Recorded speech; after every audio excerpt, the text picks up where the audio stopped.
Radhe Radhe.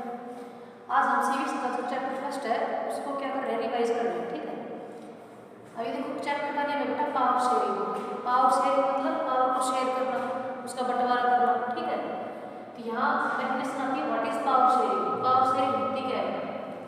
Power या भी जो भी हमारी रिस्पॉन्सिबिलिटीज हैं, जब हम उनको अलग अलग ऑर्गन्स में, गवर्नमेंट के ऑर्गन्स में, जैसे लेजिस्लेशन, एग्जीक्यूटिव, ठीक है, और जुडिशरी, इस तरह के बीच में क्या कर देते हैं, डिवाइड कर देते हैं।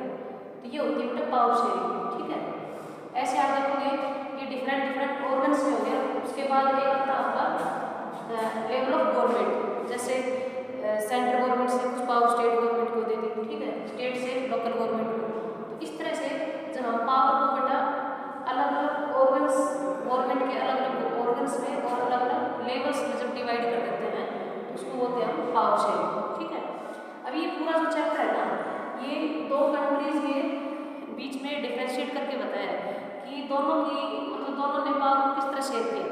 एक कंट्री है वो पावर को शेयर नहीं करती है, जिसकी वजह से क्या होता है बेटा, वहाँ सिविल वार की सिचुएशन क्रिएट हो जाती है।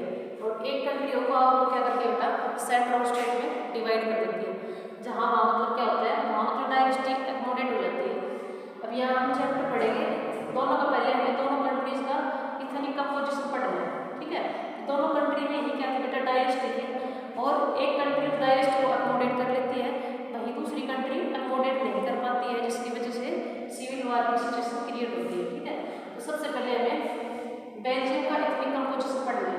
तो आप देखो बेटा, बेल्जियम में डच एक कम्युनिटी थी, ठीक है, एक थी फ्रेंच कम्युनिटी, एक थी जर्मन कम्युनिटी। तो आपको पता है कंट्री में, ओवरऑल कंट्री में डच स्पीकिंग जो लोग थे वो कितने थे बेटा, 59%। ठीक है, ऐसे आप देखोगे फ्रेंच कम्युनिटी के जो लोग थे पूरे कंट्री में वो कितने रहते थे बेटा, 40%, और जर्मन में वो 1%। अब आप देखो बेटा, ये तो था पूरा कंट्री का। वही कंट्री का नेम क्या था, बेल्जियम। ठीक है, बेल्जियम में 59% डच, 40% फ्रेंच और 1% जर्मन। ठीक है, वहीं जो बेल्जियम था बेटा उसकी कैपिटल सिटी ब्रसेल्स। ठीक है, ब्रसेल्स जैसे ये बेल्जियम है, तो बेल्जियम में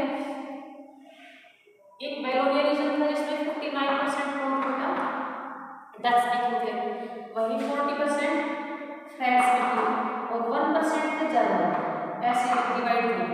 ठीक है, और वहीं ये तो पूरा कंट्री का हो गया। अभी कंट्री के अंदर कंट्री की जो कैपिटल सिटी थी वो क्या थी, कंट्री की कैपिटल सिटी ब्रसेल्स थी। ब्रसेल्स में इसके अपोजिट था बेटा। ठीक है, ब्रसेल्स में क्या था कि 80% तो फ्रेंच स्पीकिंग थे और 80% फ्रेंच स्पीकिंग और वहीं 20% डच।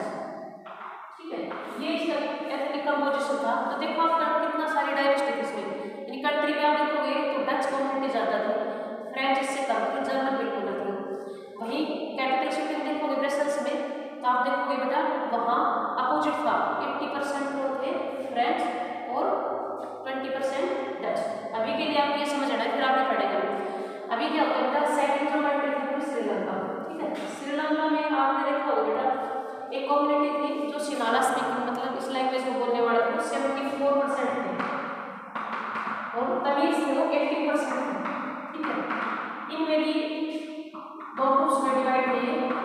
एक तो बेटा तमिल से श्रीलंकन तमिल, ठीक है, वो थे 30% और 5% थे वो इंडियन तमिल। ठीक है, इंडियन तमिल मैंने बताया था आपको कैसे था बेटा कि पहले जो ब्रिटिशर्स थे वो क्या करवाते थे, प्लांटेशन से खेती करवाते थे। उसमें वो जैसे तमिलनाडु वाला जो रीजन है अपने इंडिया का, वहाँ से इंडियंस को लेके गए थे श्रीलंका। इसलिए मैंने बताया था पहले वो एज ए बॉन्डेड लेबर के रूप में ले जाते थे वहाँ। ठीक है, फिर वो वहीं श्रीलंका में रह गए, इनको इंडियन तमिल बोला था। तो इस तरह से इनका ये था। अब आप देखो बेटा इसमें सिनाला स्पीकिंग वाले पर्सन थे, ये लोग थे ना, ये बुद्धिस्ट धर्म को मानते थे। किस धर्म को, बुद्धिस्ट धर्म। ठीक है, वहीं आप देखोगे तमिल इसमें आपको देखोगे हिंदू भी थे और मुस्लिम भी थे। ठीक है, ऐसे मतलब कई कंपोजिशन था। आप समझ सकते हो बेटा कि दोनों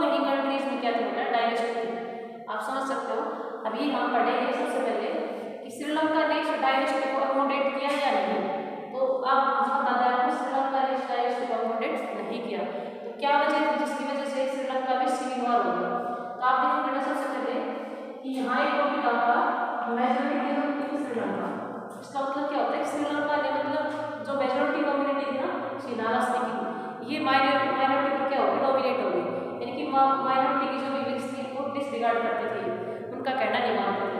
तो ये होता है मेजोरिटी, ठीक है। जब मेजोरिटी कम्युनिटी माइनॉरिटी को क्या कर जाती है, डोमिनेट कर जाती है।